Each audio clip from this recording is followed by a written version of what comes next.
Hi, it's Behind the Fern again. So I'm gonna be honest, okay? The first time I watched the Democratic debate, the second night, every time they attacked Joe Biden, I would laugh. I thought it was funny. Now, the more I watch it, the more I realize that I kind of feel bad for Joe Biden because what people don't understand is, yeah, from right now, it's easy to say, oh, he was a racist or whatever.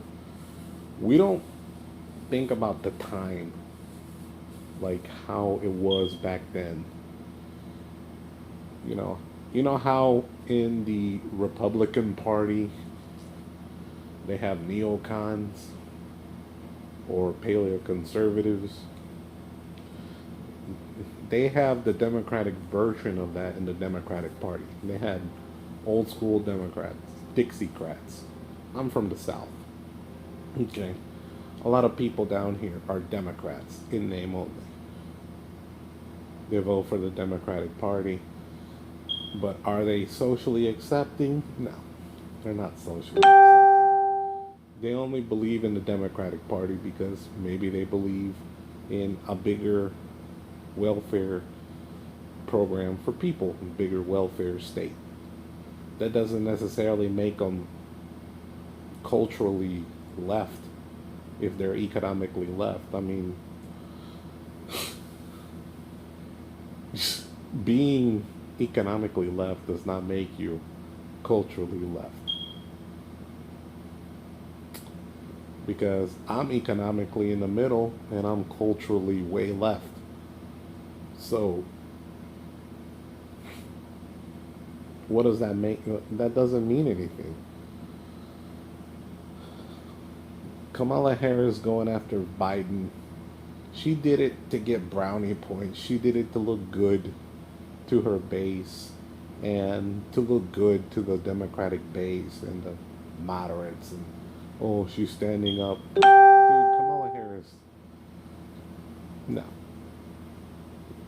Of all women running for president, she's probably the worst. Her and Gillenbrand and Klobuchar. Like Elizabeth Warren, she's a sweetheart. She's like America's grandma. Tulsi is America's crush because let's face it, Tulsi Gabbard is gorgeous. And then who else running for president that's female? Marianne Williamson, she's America's crazy aunt, but she's a sweetheart. God bless her, she's great. Now, the men running for president, I can't stand Castro. I can't stand Booker. I can't, for the life of me, I cannot stand Mayor Bill de Blasio. I can't stand BetaDork.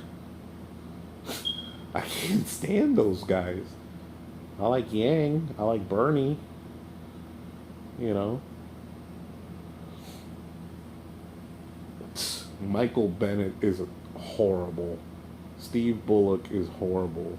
I'm glad Tim Ryan dropped out. I'm glad John Hickenlooper dropped out. I'm still waiting for, you know, I'm still waiting for Michael Bennett to admit defeat and John Delaney to admit defeat and to drop out. John Delaney should run as a Republican next time because he is a Republican. So is Tim Ryan. So is a lot of them, actually. A lot of them remind me of like center-right, moderate Republicans. Like, run for the Republican nomination. What are you doing in a Democratic stage? Because I'm going to be honest with you guys. I rather the government have control over healthcare than over guns. That's just me being 100% honest. I'd rather have universal healthcare than to have no guns. That's just me.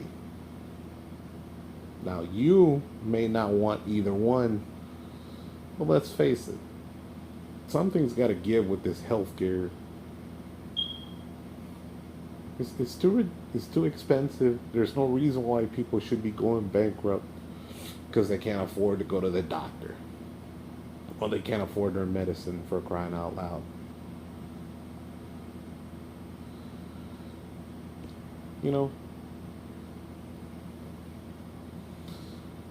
my issue with Gillenbrand, Gillenbrand, she's your typical Democrat.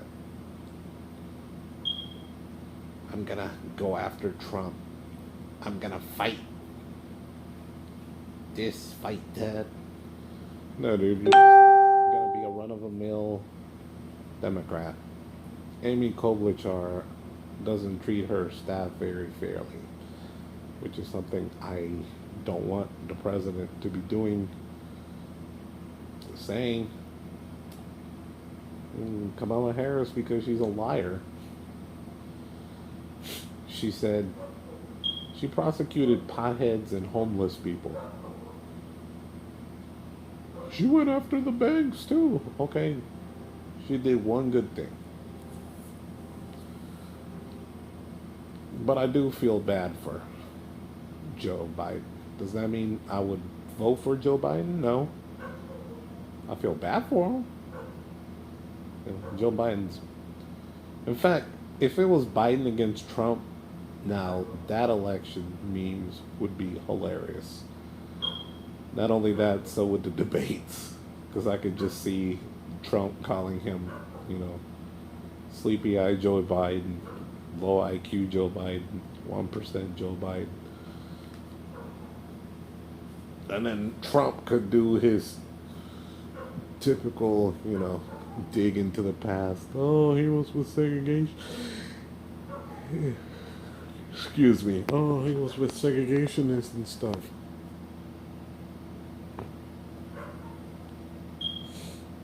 Yeah. Say what you want about Trump. Trump has a sense of humor. And he's pretty funny. He's a hilarious president. I love watching his press conferences. Everybody says that he goes unhinged. It's not that he goes unhinged, it's just that he doesn't care. And I wish people would finally realize that he doesn't care. Trump hasn't cared in 40, 30 years. He doesn't care as president. He'll never care what you think about him because he's full of himself. And in his view, he's always right. So calling him a racist, a bigot, that didn't work. I don't know why the media still tries to make it work. I think the media wants him to be reelected so they can bash him for another 4 years so they can make more money. Because really that's the only thing that matters is money. Money and power. Anyways, I'm rambling on now. So, good night.